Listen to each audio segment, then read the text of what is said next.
వారికి, అలాగే మా గురువు గారైనటువంటి వై వెంకటేశ్వర భాగవత వారికి హృదయపూర్వక నమస్కారం తెలియజేస్తున్నాను. అలాగే ఇద్దరు గురువులందరికీ కూడా హృదయపూర్వక నమస్కారం తెలియజేస్తూ, శృతిమాత లయపిత అన్నారు. ఈనాడు నాకు వైవడం మీద సహకరిస్తున్నటువంటి వారు గిరినాథ్ రెడ్డి గారు, అలాగే యుద్ధంలోపై సహకరిస్తున్నటువంటి వారు చేతన్ సోదరుడు. వీరిరువురికి కూడా హృదయపూర్వక నమస్కారం తెలియజేస్తూ, ఇక్కడ వచ్చేసి ఉన్నటువంటి విద్యార్థులందరికీ, గురువులందరికీ, మా బంధువులందరికీ కూడా హృదయపూర్వక నమస్కారం తెలియజేస్తూ కథలకు ప్రవేశిస్తున్నాను. ఈనాటి సరికథ కాశీ మహత్యం. దీనినే శివలీలలు అని కూడా అంటారు. ఈ కథను ఎందుకు చెప్పుకోవాలి అంటే,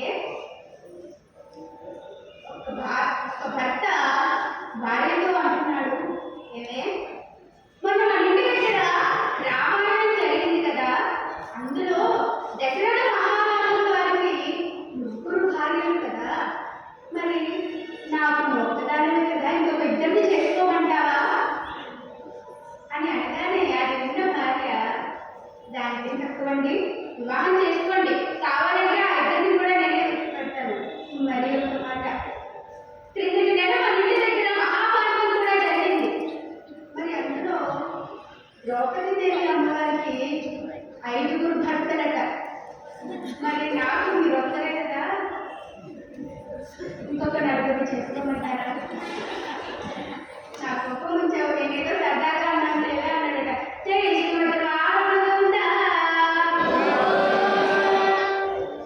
ఈ కథను ఎందుకు చెప్పుకోవాలి అంటే, ఇందులో కొన్ని ప్రశ్నలు, వాటికి సమాధానాలు మనకు లభిస్తాయి.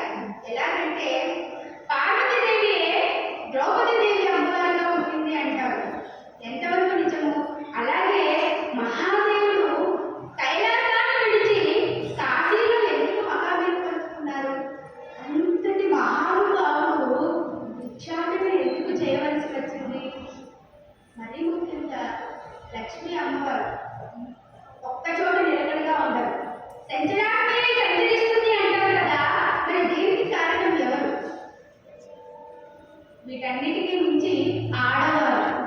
గడప లోపల నుండి భిక్షం వేయరాదు, గడప దాటి అవతలకు వెళ్ళే భిక్షం పెట్టవాలని అంటారు కదా. అసలు దీనికి కారణం ఎవరు? అందుకే కొన్ని చరిత్రలు వింటే పురాణాలు తెలుస్తాయి అంటారు. కనుక ఈ కథ, ఈనాటి సరికథ శివమహత్యం, ఇందులో మనకి అన్ని జవాబులు దొరుకుతాయి.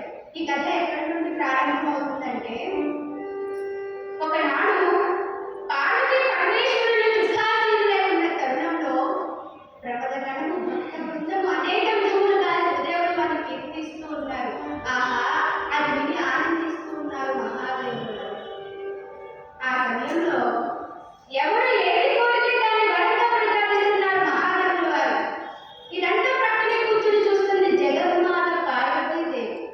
ఆ సమయంలో అయ్యవారులే కానీ అమ్మవారిని తలచినవారు, కొలచినవారు ఎవరు కనిపించలేదు. అమ్మవారికి పిలిచి రావడం జరిగింది. అవురా, ఈ బిడ్డలు ఏదైనా విస్మరించేది. సరే, నా బిడ్డలకు బుద్ధి లేదు, ఈయనగారైనా చెప్పవచ్చు కదా. ఒరే, మీ అమ్మ సామాన్యురాలు కాదురా, జగాలకు తగిలించి పోషించే చల్లని తల్లిరా, ఆమెను కూడా తలుచుకునండిరా అని చెప్పవచ్చు కదా.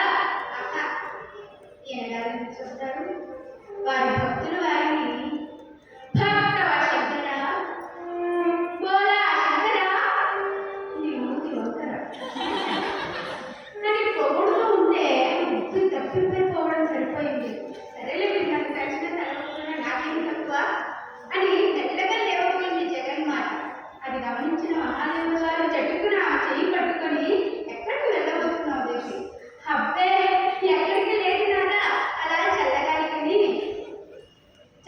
వెళ్తున్నావో విడిదానికి వెళ్తున్నావు, మాట మాట్లాడినా నా పక్కనే కూర్చో, సాధిన అవినీతి పోతువో పడు చిక్కుల్లో పడ్డావు, జాగ్రత్త. అయినా దేవి అమాయకురాలా, నీవు నా శరీరంలో అర్ధభాగము, నీ పూజలు నీకు మాత్రం చెందవా అని, ఎక్కడికి వెళ్ళొద్దు, ఇక్కడే కూర్చో అని మహాదేవుల వారు తపస్సమాధిలో లీనమైపోయారు. అది గమనించింది మహాదేవి. భర్త చెప్పిన మాటను పెడచెవిన పెట్టి కైలాస చిత్రంలోకి చేరి అటు ఇటు చెల్లగారులను ప్రచారం చేస్తుంటే ఇక్కడ ఒక విచిత్రం జరిగింది. అదేంటంటే స్వర్గలోకం నుండి వచ్చినటువంటి కామధేనువు తన 5 ఆకృతులైనటువంటి భర్తలతో అటు ఇటు సంచరిస్తూ కనిపించేసరికి జగన్మాత పార్వతీదేవికి కోపం వచ్చింది. "ఓసి కామధేనువా, నీకు 5 భర్తలా? ఆ భర్తలను వెంటబెట్టుకుని మా కైలాసరాముడే రావాలా? నా కర్మకాండ పోతే ఈ దృశ్యం నాకంటే పడాలా?" అని కామధేనువును పిలిచి 4 చివాట్లు పెట్టి పక్కపక్కమని నవ్వింది జగన్మాత.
బ్రహ్మదేవుడు వారికి మంచి చేయాలని ఆలోచనతో వెనక ముందు ఆలోచించకుండా మహాదేవుడు వారు తన చేతిలో ఉన్నటువంటి త్రిశూలముతో ఆ 5వ కంచుకను పెఠిల్లను కొట్టాడు.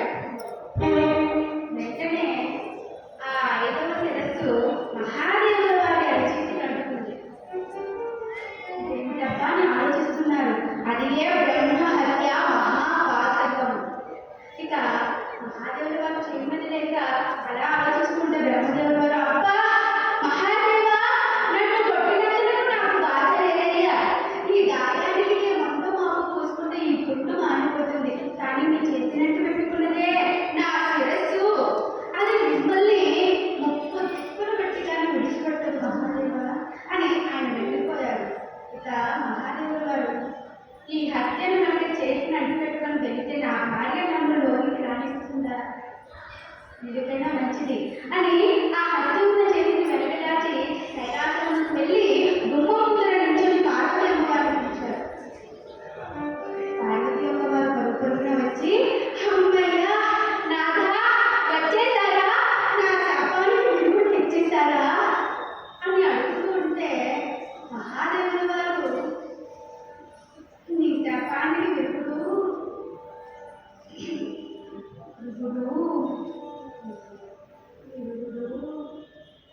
అని నొసుగుతున్న భర్తను చూచి మహాదేవి ఇలా అంటున్నది.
దెబ్బతో మహాదేవుడు వారు వెళ్ళి అల్లంత దూరాన్ని పడిపోయారు.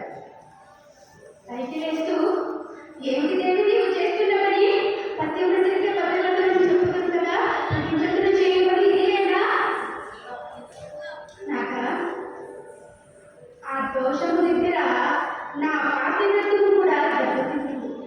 మన పిల్లల భవిష్యత్తును కూడా దెబ్బతినగలుగుతాక మీరు వెళ్ళి దోషాన్ని మాపుకొని రండి, పిల్లలతో పాటు నేను మిమ్మల్ని సేవించుకుంటాను అని అంటూ ఉంటే మహాదేవుడు వారు చేయలేదు లేక నిర్ధారణే కదే నాకు గట్టి పెట్టింది అని ఎవరికి వారే యమునా తీరే, ఎవరికి ఎవరు లేరులా ఓ జీవా, భార్య లేదు, బిడ్డలు లేరు, తల్లి లేదు, తండ్రి లేదు, నీవు లేవు, నేను లేవు, బంధువులు లేరు, మిత్రులు లేరు, ఎవరికి ఎవరు లేరు అని అలా ఎంతో కాలం ఎంతో నడక నడిచిన తర్వాత కొంతకాలం తర్వాత మహానుభావుడు ఒక చోటికి విచ్చేసారండి. అది ఎక్కడికి? కాశీ అనే పుణ్యపట్టణంలో అడుగు పెట్టారు పరమశివుల వారు.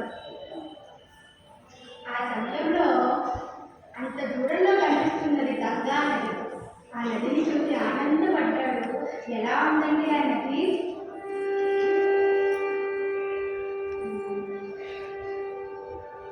మాయమ్మ గంగా నది, మాయమ్మ గంగా నది,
నాటికి ఉండిపోయారు పాడు సిరిత అని మహాదేవుడు అంటున్నారు. ఇది కాశీ యొక్క పుణ్యక్షేత్ర మహిమయో పరమభావి గంగాభవాని యొక్క మహిమయో మనకు తెలియదు, కానీ అది ఆ దోషం ఆయన నుండి విడిచి వెళ్ళిపోయింది. ఇక మహాదేవుడు వారు అనుకుంటున్నారు కైలాసానికి వెళ్దాం అని. అలా అనుకుంటున్నారు, నా భార్య నా బిడ్డలు అనుకుంటూ ఆయన కాశీ యొక్క పుణ్యపట్టణం బయటికి వచ్చి అడుగు పెట్టారు. అలా పెట్టగానే ఆ ఊడి వెళ్ళిపోయినటువంటి ఆ బ్రహ్మాండ మహాపాత్రం మళ్ళీ మహాదేవుడు వారి అరచేతి కంటుకుపోయింది. ఇదేమిటి మళ్ళీ ఇలా వచ్చిందని పట్టుకుంది అని చెయ్యి బెదిరించి కొట్టారు స్వామి. అది కొంచెం కూడా కదలలేదు. మళ్ళీ పరుపు పరుపున వచ్చి గంగా నది స్నానం ఆచరించారు. అప్పుడు దాని అంతటా అది ఊడి ఒకేసారి అవతల పడిపోయింది. ఇలా ముమ్మారు జరిగింది. ఇంకా మహాదేవుడు వారు ఆయనలో ఆయన ప్రశ్న సమాధానం వేసుకుంటున్నారు. ఈ కాశీ యొక్క పుణ్యపట్టణం దాటి అవతలకు వచ్చాను, ఆ హత్య వచ్చి నన్ను పట్టుకుంది. సరే, మరి ఇక్కడే ఉండే పోలే, మరి కైలాసంలో నీ భార్య బిడ్డల సంగతి ఏమిటి? అదా, నన్ను పొమ్మన్న వాళ్ళ దగ్గరికి నేనెందుకు పోతాను, ఇక్కడే ఉంటాను. మరి కైలాసంలో నీ భక్తుల సంగతి ఏమిటి? అదా, నన్ను ఎవరైతే భక్తితో పూజిస్తారో వారే నా భక్తులు. మరి కైలాసం సంగతి ఏమిటి? నేను ఎక్కడైతే ఉంటానో అదే కైలాసం అని. ఈనాటి నుండి ఈ కాశీయే కైలాసము,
అని పిలుస్తూ ఉంటే ఒక్కొక్క అమ్మ బయటికి వచ్చి ఉంటే ఇంత పెడుతుంది, లేకపోతే లేదు నాయన అవతల చూడు అంటుంది. అందుకే మన ఆంధ్ర దేశాన్ని అన్నపూర్ణేశ్వరితో పోల్చారు.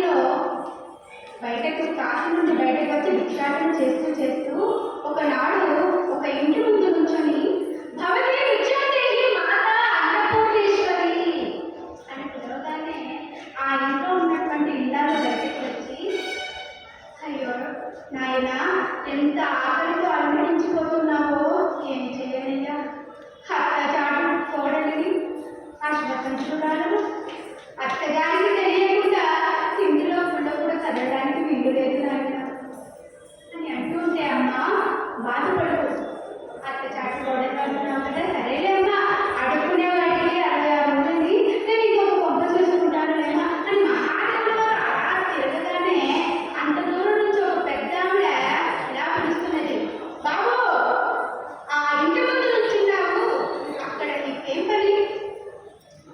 అడుక్కునే వాడికి ఏం పని ఉంటుందమ్మా, అడుక్కోవడానికే వచ్చాను. మరి ఆ ఇంట్లో ఉన్నటువంటి ఇల్లాలు నీకు భిక్షం పెట్టిందా? అత్తగారు లేదమ్మా, వెళ్ళలేదు. అయ్యో మా నాయనే, ఆ అత్తగారికి నేనేనయ్యా, నీకు చెప్పింది కూడా మా ఊరిలోనే రా అని వెళ్ళబోయే భిక్షగాన్ని మరి ఇంటికి తీసుకొని వచ్చింది. కోడలిని పిలిచింది, ఏమే ఇతగాడిని చూసావా? చూశానయ్యా. ఏం చెప్పావు ఇతగాడికి? మీరు లేరని పొమ్మన్నానయ్యా. ఏమిటి? నేను లేరని నీవు పొమ్మంటావా? ఎవరిచ్చాడు నీకు ఆ హక్కు? అయినా నేనేమిటయ్యా? ఆవిడ చెప్తే నీకు పోవడమేనా? ఆవిడ అత్తగారిని, ఈ ఇంటి యజమానురాలిని నేను చెప్తే పోవాలి కానీ ఆవిడ చెప్తే పోవడం ఏమిటి? ఇదిగో పో, వెళ్ళి ఇంకొక పంట చూసుకో. నీ పెత్తనం తేడా లేగినట్టుంది అనుకుని మహాదేవుడు వారు ఆకలితో అనుమతించిపోతూ ఆ ఇంటి నుంచి బయటకు వచ్చి అనుకుంటున్నారు, కాశీలో ముక్కు మోసుకొని తపస్సు చేస్తున్నటువంటి నాకు ఈ పరిస్థితి ఎలా వచ్చింది? దీనికి కారణం ఎవరు? లేలే పోపో భిక్షాటన చెయ్యి అన్నాడా? సరేలే చుట్టుముట్ల మోసం చెప్పబోయా అంటే ఈ ఆడబిడ్డ సమస్య చెప్తాడా? ఇది అయ్యేలా లేదు. అది చేద్దాం. ఆయన ముందుకు వెళ్ళి ఎదురు పెడితే పోలే,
ఇలా ఉండగా ఒకనాడు పార్వతి పరమేశ్వరుడు సుఖాసీనులైన తరుణంలో మహావిష్ణుమూర్తి లక్ష్మీదేవితో అలాగే సచీదేవితో బ్రహ్మదేవుడు సరస్వతి అమ్మవారితో బ్రహ్మదేవుడు సచీదేవుడు దేవేంద్రుడు రావడం ఆ ఆది దంపతులకు ఎంతో ఆనందకరమైనది. ఆ సందర్భాన్ని పురస్కరించుకొని పరమేశ్వరుడు వారితో ఇలా అంటున్నారు శ్రీహరి. త్రిమూర్తులమైన మనము త్రిదేవులతో సంచారం అవ్వడం అనేది ఎక్కడో అరుదుగా జరిగే పని కదా. కనుక మీరు మీ దేవేంద్రుల్లో మా ఆతిథ్యాన్ని స్వీకరించవలసిందిగా కోరుతున్నాము అన్నారు. అందుకు ఆనందించారు. బ్రహ్మాండమైన విందు జరిగింది. అటు తర్వాత అంటున్నారు, శ్రీదేవా విందు బహుపసండు, దీనికైనా వినోద కార్యక్రమం ఉంటే కూడా చాలా బాగుంటుంది కదా అన్నారు. అందులో దేవేంద్రుడు మహాదేవుల వారిని నృత్యం చేయాలి అని అనగానే మహాదేవుల వారు తన చిరుకాలకు చిరుగజ్జలను కట్టుకొని ఆనంద తాండవం ఆడుతున్నారు. నిజంగా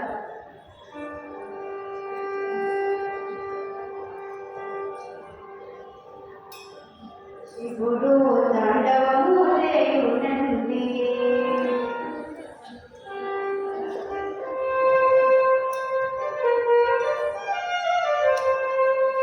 శివుడు తాండవము చేయునండి,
వారు మీ మీద భక్తితో కాకుండా టీవీ ఛానళ్లలో ఎవరు ఏది చెప్తే దాన్ని పోషిస్తున్నారు.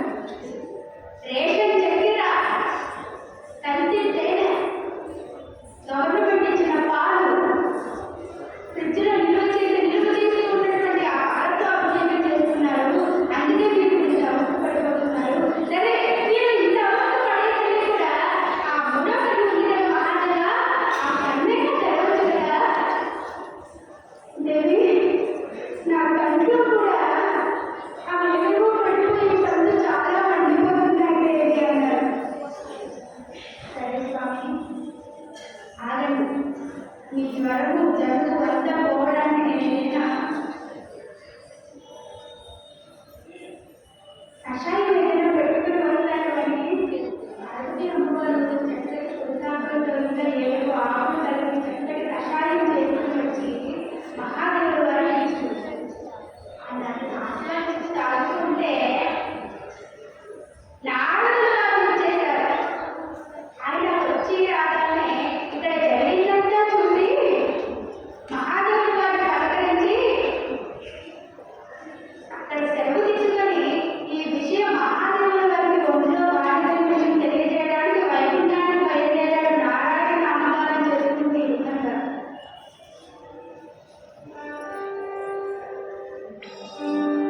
రాయణతే నమో నమో,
ఈనాటి శివకథ ఇక్కడ చెప్పడానికి నాకు అవకాశం కలగజేసినటువంటి గురువులందరికీ మరియు ST music and dance college principal